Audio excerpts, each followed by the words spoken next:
Strong Enough merch is now available. Go to strongenoughpod.com and check out all the stuff that you can get so that you'll have those daily reminders that you are strong enough, you are worth it. Welcome to the Strong Enough podcast, where we talk about the challenges and celebrate the triumphs of people just like you. I'm your host, Claudia. Over the last year and a half, we've had some pretty amazing guests. And this week, we're celebrating a few of your favorites. So stay tuned for some of their best stories, great advice, and a few laughs in between. Welcome to the Strong Enough podcast, where we talk about the challenges and celebrate the triumphs of people just like you. I'm your host, Claudia. Today's guest is going to share her 7 pillars of abundance, and she's going to tell you why she decided that it was important for her to empower women to experience resilience. Why can I not remember these 3 words? Resilience, abundance, and freedom. Yes, resilience, abundance, and freedom. Okay. Resilience, abundance, and freedom.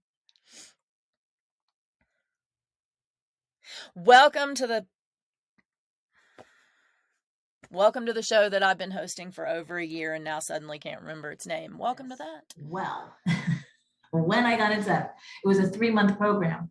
I went into that 3-month program over and over and over again of a total of 18 months. Because once I got in and I started to learn things about myself and, oh shit, oh, this, that, like I started to realize that what I had been through and that he's a narcissist and all the things, right? And then after that, it was really, because she talks about narcissistic personality disorder and how they show up in the child energy. And I was like, oh, and she said, the more you mother, the more they act in the child energy. The more you mother them, the more they act in the child energy. I was like, oh my God, that's so on point. So that's how I got into my healing journey. It was, God and the universe going, here's the little breadcrumbs, follow them. And I did. I believe that happens quite often for us if we pay attention, right? Whether you believe, and not you, but you in general, believe in right. God or just another spiritual being or just the universe. I believe, God puts us in the places that we're supposed to be, and we just have to be willing to accept them. Listen to what's being, right. The signs. I love what you just said. I mean, it's sad, but I love what you just said about the child energy and the mother energy, and that the more that you portray that mother energy or release that energy, the more they release the child energy. So it sounds like just a vicious cycle of you trying to fix the person and that person just using that child energy to want more. And it just is so hard to get out of, it sounds like. Yeah, especially because you don't know what's happening, what's going on. And so when I look back at my relationship, the more I made, so when he attempted the suicide and he lied to everybody, I was going along with the lies, right? So I was making excuses and I was covering up. So the way I describe it is, think of like the mom with the spoiled little boy, Johnny, right? That's just the name that I kind of came up with. And so mom pulls up to, school pickup and the teacher comes out and she says, oh, Mrs. K, Johnny was acting out today. He was disrespectful, or he did, X, Y, and Z in school. And the mom says, oh, I'm so sorry. He had a bad night last night. He didn't get to bed on time and he didn't get a lot of sleep. And this morning we were in a rush and he didn't get breakfast. So he's just having a bad day. And that's what it's like, but with 2 adults. Mm-hmm. What I find so interesting about the statistic you gave earlier about divorce, and I did not know that. I knew the 50%, which is kind of thrown out there, 50% of marriages end in divorce. I did not realize that the second was 60 and the third was even higher than that.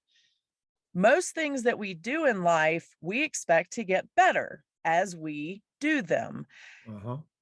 If I went out and trained for a 5K and I trained one way and had one time, and then I did the same thing but had a worse time, I think that I would quickly realize that something wasn't working. Uh-huh. Why do you feel like when it comes to love, we are so blind and we just continue those same patterns even when they don't work? Um, because of the dirty word familiar. Mhm. And notice that the root of familiar is family. The family of origin is a very intense classroom where children learn how to relate to others, especially in relationships involving love. And when they learn these lessons, they become familiar. They become the default, the place where children go to understand what love is like. And we don't teach about love relationships in school, if you've noticed. Mhm. Um, if you ask someone, what did you learn about love? If I stop someone out in the street, they'd probably think I'm weird, number one. But number two, they would look at me with a look like, what are you talking about? What I learned about love relationships? Like, what? I don't know. Most people don't know what they've learned about love relationships. Yet it's a very important question if you think about it. So the familiarity of these learnings that we experience in our early life can be replicated with such a devotion to doing that over and over again because it feels like home. It's familiar and it's not done consciously. And this is something to understand that the mind can create experience unconsciously. And that's a very important thing because so much of unconscious experience can be unhealthy. It can also be healthy too, by the way. I just want to make that comment. If you grow up in a home where mom loves dad and dad loves mom, and you see evidence of it, and you see them working out problems when problems occur, and people talk about their feelings and experience, you'd be learning a lot of great stuff about healthy relationship experiences. You'd be bringing that into your love life, and chances are looking for a partner that replicates that for you, with you. You'd kind of gravitate towards these people because that's what you've been familiar with. And chances are that good stuff would show up in your love life. And even if it didn't, it might show up the second time around because it's ingrained, it's learned early. So I don't want people to think that is what you learn from your family of origin is just destined to be unhealthy. Not at all.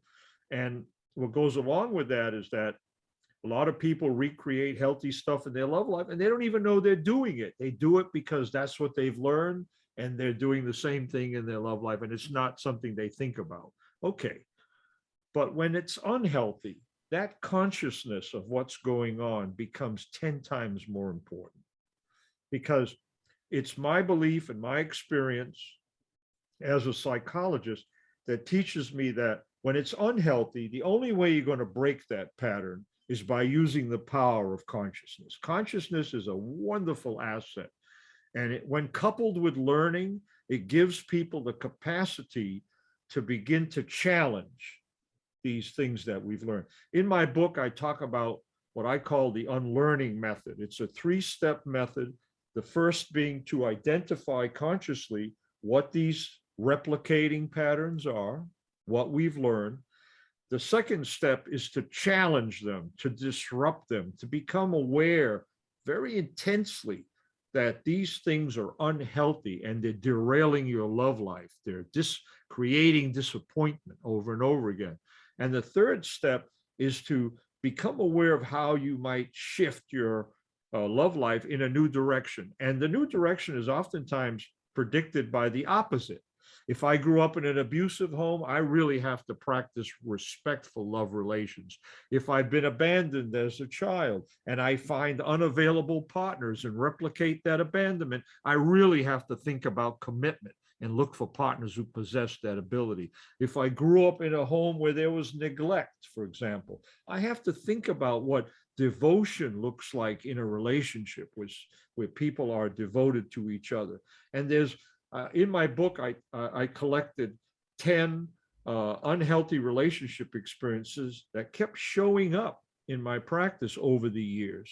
The kinds of things people were exposed to that they learned a lot of unhealthy things from. So the opposite of these unhealthy experiences gives us a little bit of a structure, a little bit of an idea of where the change could go in order to have a healthier relationship experience. So it's something to work on. We're back to the working on your love life. Like it must be a woman thing. I don't know. Yeah, I think I keep them for years. He's like, I just deleted everything in my phone. Like, that is such how a are you gonna man. know what happened 6 years ago? Let me ask you this. Do you, Russell, do you like delete random text messages or like the whole thing? Do you know what I'm saying? I do delete random text messages, as in like spam and stuff like that. Like I would like normal content. But the thing, my phone is also set up that after 30 days it deletes itself. Oh hell no. Yeah, because I just don't. If it's 30 days, I don't need to know about it. I mean, the only thing I think. Can you remember stuff from 30 days? What the fuck? Yeah, no. Yeah. But I mean, 30 days. Yeah, no. Yeah, dude, 30 days. My phone better save shit for 30 years. Like I can't.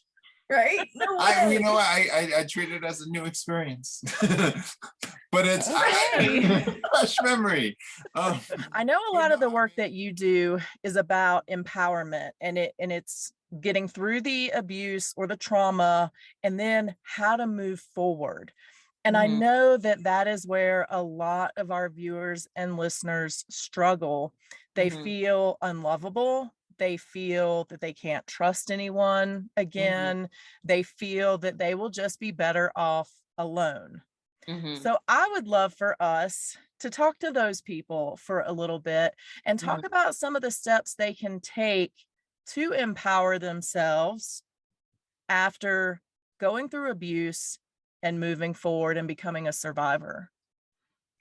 And I love the word survivor in context of this, because that is part of why survivors deserve and can go have these long-term loving relationships, healthy ones, because of the fact that you survived something. You did leave, you got out.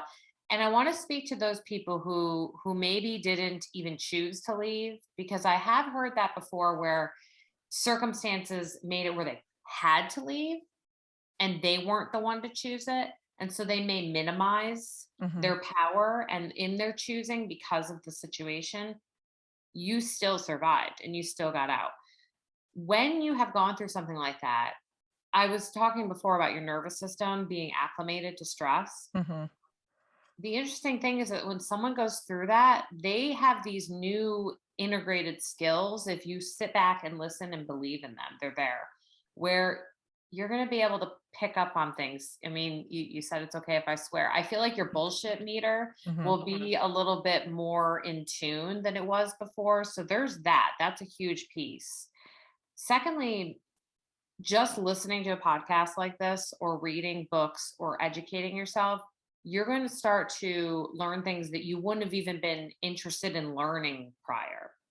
So now that you're learning, knowing that you are going to attract someone who kind of vibrates on the same frequency as you is really impactful. And that's one of the reasons I think I encourage people to take a beat after, get to know yourself without that controlling relationship. Some people forget what kind of food they like, or movies they like, or who they want to spend their time with. Like, figure out the things you love and then individualize yourself, express your differences, and don't be afraid to, from the very beginning, state a boundary, throw it out there. There really is no wrong time to throw a boundary out in the very beginning, because then you're going to weed out those relationships early on.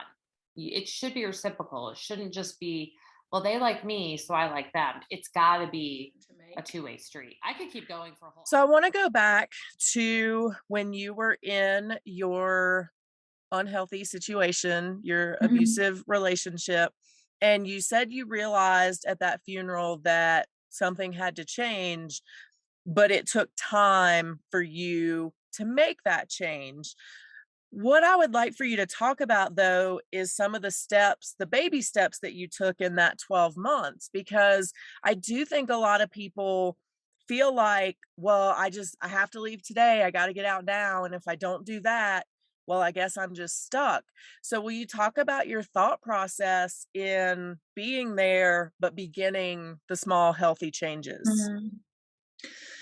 And the honest answer is that there are quite big pockets of time in that time where I have very little memory. I think it's one of the way that our brains do well in looking after us, isn't it? Of it Mhm. just kind of, yeah, you don't need to hold on to that bit. Let's let that bit go. And I do remember going home from that funeral and having that conversation and just saying, this isn't work. This isn't working. I can't do this anymore. I don't have the energy to do this anymore. We both know it's not working. And whatever happens, I don't see us being able to fix this. And then it was almost a case of just trying to reset some different boundaries of, okay, what does this look like? I mean, I don't think for 1 minute he believed I was going. Mhm. And I guess from looking back on it, I probably tried to use that as an advantage of, okay, he thinks this is not going to happen. So I can just put things in place, start setting things up in the background, start looking for that opportunity to be able to go, knowing that he's just going to carry on day to day without really putting too much value on what I've said. But knowing that I'd said it, knowing that I'd had that conversation, and knowing that I had said that out loud, Mhm. and that I knew then I could start doing what I needed to do. And for me, it was just a lot of things about trying to put things in place, like trying to sort of make some small changes to finances. I still didn't have that conversation with people. Mhm. So when I did move out, people knew I was moving out, but they didn't necessarily know the full picture. I guess some people probably had their suspicions, but it wasn't a conversation that was had. And I didn't have those conversations with people until quite a long time after, purely just to kind of have that accountability of, okay, you Mhm. need to know this, because then I've got that support there. If I start talking about doing something differently, then you can help hold myself accountable. So I think there's lots of small changes of just trying to kind of get things ready so that when an opportunity came about, I was ready to go. And then just, I think it is a bit of a blur, if I'm being honest. Mhm. But it was just a case of, I think it's just that hope. Something Mhm. changes when that hope kicks in, and you can see that there will be a path out. And I can't describe it. You're nodding. I know you probably get Mhm. it, and I think there will be other people listening who get it. But there was an element of hope that changed that dynamic of the survival for a reason. I mean, my son was the reason. Up until that point, just the survival for him was my reason to get up and keep going.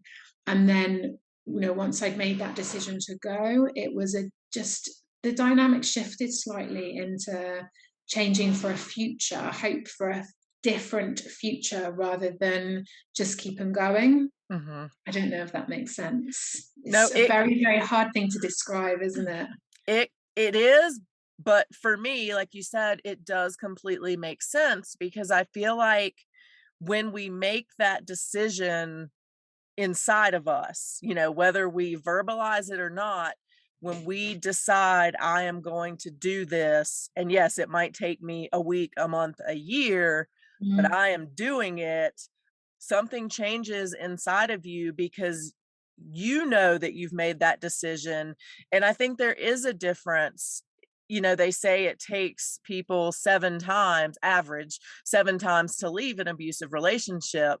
But I think when you really decide, it, your being knows it, and it just yeah. feels different to you. Yeah. And I think this is what's really important. Not not just for people who are in this situation, but for people who are friends and family of people in this situation, is you can't take control of this. I totally get, you want to roll your sleeves up, you want to get in there and help them to do this. But that's just another element, even though with the best of intentions, it's another element of somebody taking control or being in control of this individual's life. And so you have to give them the space, and that, no, just keep telling them that support is there. When they're ready, you will be there. But as hard as it is, you've got to just sit there and wait until that person makes that decision for themselves, because it's a totally different feeling to you making that decision for them. And that's why I think there is a big return for, when law enforcement get involved or when support services get involved, and with the best of intentions, put that individual in a position where they feel they have to, rather than choosing to. Two totally different things. I would love for you to talk about stress management, and obviously we don't want to give away all your tips and tricks, but what is the biggest issue that you see with people that causes them to have stress issues? Great question. So the biggest issue that I see with people that causes them to have these issues with their body is that they do not process stress. We are good at processing and experiencing our joyful emotions, but the more challenging ones, we're just like, push through, keep going, soldier on. So taking the time to slow down and process that stress is one of the most important things that we can do, because our body, there's 3 different stages to stress. The first is the stage of alarm. And that's the like, holy shit, there's a bear coming at me moment, where your body's just like, ugh, and you want to run away. So you're going to do the fight, flight, freeze, or fawn response in that case. And so that's what our body was designed for. That's what our stress switch was designed to handle. A little quick burst of stress, and then you turn it off. But our body doesn't know the difference between a bear running at us and finances and work stress and family stress and living through a pandemic stress and all of the things. So we move from that quick state of alarm into the stage of resistance. And so this is where our body's like able to manage okay, it's supporting okay, and it's keeping the stress damage at bay. And so in this phase is where we really need to focus in on turning that stress switch off, which I can give you lots of strategies for in a minute. And so when we do that, then we're going to keep the stress hormones at a level that our body can manage. If we don't process that stress, then we move into the stage of exhaustion. And this is where our body kind of gives out on certain things. Our digestion goes sideways.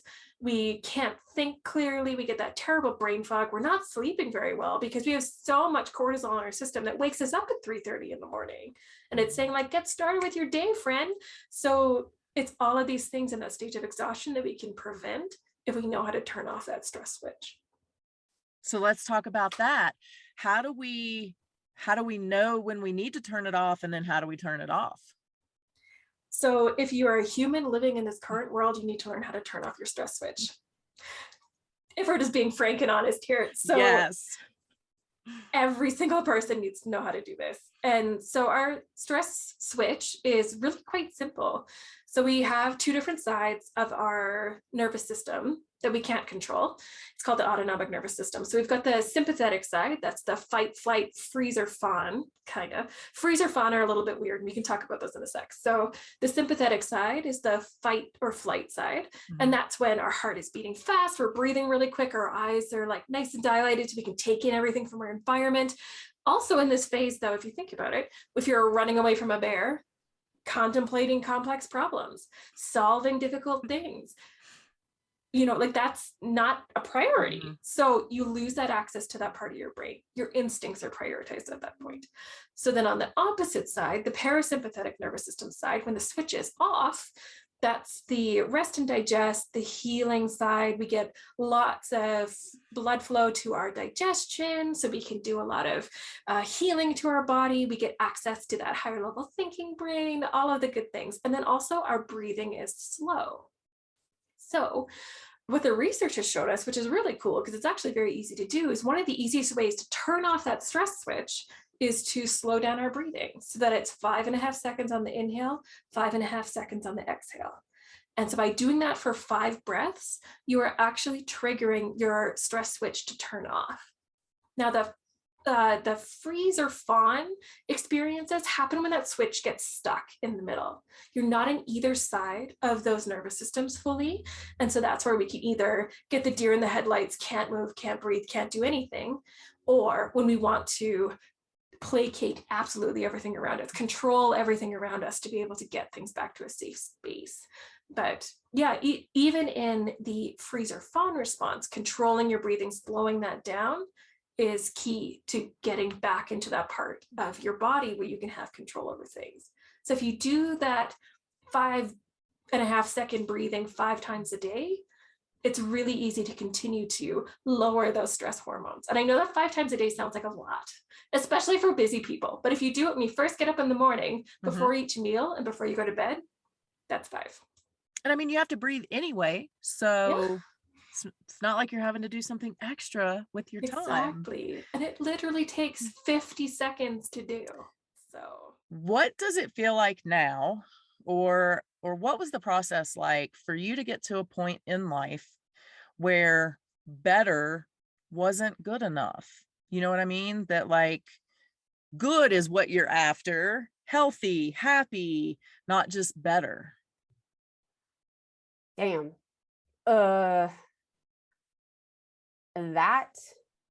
one definitely has me on the back of my rocker over here, because it's not a black and white answer. It's not like a simple fix. I can't take a magical pill. If I could, I definitely would. We would market that shit. Yeah, we would give it to everybody to make it all better. And shit got way worse after that. And it was when I got married when I was 20, because again, stage 5 clinger over here. There were so many red flags, so many things that were like the relationship with my dad, other abusive relationships I'd been in. And I got divorced when I was 22. And it was a point, and it was just a very, very tiny point, that after he quit multiple of his jobs without telling me, that he bought a dog without telling me, and he let it poop and pee everywhere. It was I had to work so much overtime, close to 80 hours per week, just to provide for the two of us, all the debt we went into. And at this point, I had been the heaviest I had ever been. I'd been around 250 pounds, and my health was really going downhill. But I was like, I did Taekwondo in high school. I'm going to go see if I can even do it. And the instructor did like the intro 101 class, and he's like, you still have a lot of the form. I'm on the way home. I call my mama, and I'm like, Ma, I could afford this if Andy wasn't around. And she's like, yeah. I'm like, he's become one of the grossest porn addicts ever. Like, just gnarly shit. And he doesn't bring any happiness in my life. I got home and I gave him 3 hours to pack his shit and get out. And I sat in a parking lot in a local community college. And at least in Phoenix, they have a lot of the community colleges have campus security, that he saw me there for hours, and he came up and he's like, what's going on? Like, why are you here? And I'm still in tears. And I told him what happened. And he's like, you stay as long as you need, and the bathrooms are over there, and let me know if you need food. And was just such a kind soul. And that was not the end of the abuse that I went through, because I definitely didn't know how to cope with any of it. But there was a strand of enough is enough. I am strong enough, and I can do this. And fast forward throughout the next 10 years, I am taking self-development courses, therapy, really figuring out what I want out of life, because I never thought that it was possible. How to get out of my head and think everyone's staring at me and judging me, and it's taken me probably till the last 4 years that I'm like, nobody gives a shit. They really don't. If they're going to judge me for my sparkly gold overalls, do it. Dare you. You want to come make fun of me for it? Fuck off. Like, that is something that has taken years to develop, and very, very small actions that built upon themselves, like a gratitude journal, writing 3 things a day that I was grateful for. I was really, really angry with my mom. And she is, oh, it's going to make me tear up. She is seriously such a good human that went through shit too. And I wrote for months of things that I loved about my mom, because I needed to find a way to forgive her and let her be her, yet still have my boundaries. When she becomes monster mom, which can sometimes happen, I let her go. She can deal with it. I don't need to deal with that shit. I don't need to be the people pleaser to try to control the abuse. I don't live with her. I don't need to answer the phone. I don't need to answer her texts. I still love her, yet I don't need to go through that anymore. And it's been amazing to watch my mom grow too, because she's always grown with me, where my dad is seriously still a psychopath and I don't talk to him anymore. And I found out that my stepmom's going through a lot of the same stuff. And it's really hard because there's a phrase called flying monkeys that narcissists and gaslighters will use as basically someone to get to you. Instead of, if you cut that tie, like let's say Claudia, you're I'm the narcissist and you're the person I'm trying to get to, I'll use Steve to talk to you because you won't talk to me, and try to get you to guilt, like, oh, Jen's sick, or oh, Jen got in a car crash, or something that will pull on your heartstrings to get you to talk to me again. I would love for you to throw out your top piece of relationship advice. You deserve to be happy. It's about being happy. You need to come to terms with the fact that you deserve to be happy. Sometimes we think marriage is supposed to be painful, that we're supposed to take whatever our partners inflict on us. No, you deserve to be happy, and that you have the power to create the happiness you deserve. It is your responsibility. It is not your partner's. Very often people also think you enter into marriage and that your spouse is supposed to make you happy. No, you make yourself happy, and you are not responsible for your partner's happiness either. So pursue the happiness you deserve. Right. We are going to take a quick turn here before I let you go, and we're going to talk about tattoos, as you still say. That is where your Australian does come out a little bit. You don't have any tattoos. Is there no tattoos? Is there a reason why there's no tattoos? You know what? Just probably never kind of got to the point where I was like, this jumps out of me, or I'd love to have this as a tattoo. I can't really answer. I guess, yeah, I either haven't found the right tattoo, or just it hasn't kind of like, struck me at the right time. Okay, so let's say you have to get one, and I'm going to take out all the traditional barriers. So it's not going to hurt. It's not going to cost you any money. And then you can snap your fingers and make it disappear whenever you want. So what would you get, and where would you put it? I would probably get, I wouldn't get something huge. Like I wouldn't get like a sleeve, or like, you wouldn't do I wouldn't go that far. But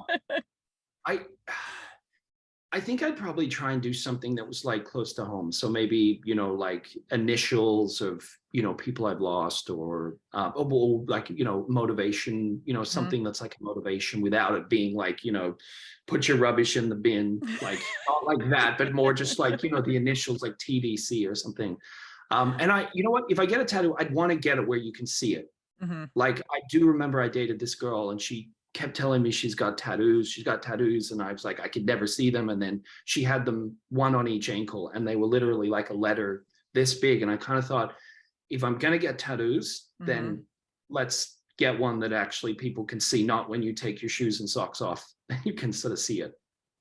I agree. And I like that. So do you think there's a chance? Maybe one day. I would say if you'd asked me that like 5 years ago, it was probably like maybe 50-50. Mhm. I'd say at this point, it's probably like a 60-70, at the right Okay. time. Yeah.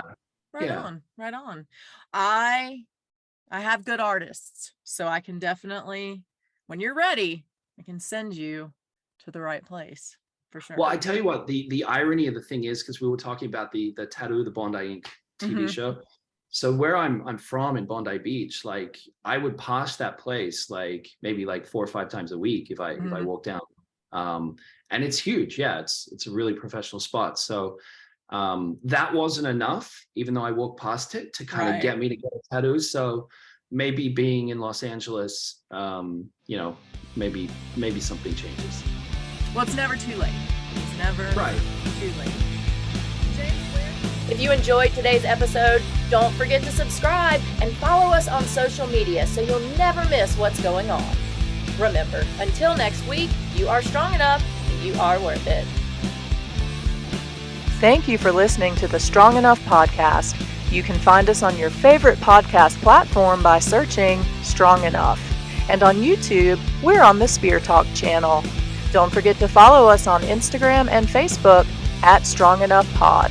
If you have suggestions for an upcoming episode or a future guest, please reach out at strongenoughpod@gmail.com. Remember, you are worth it.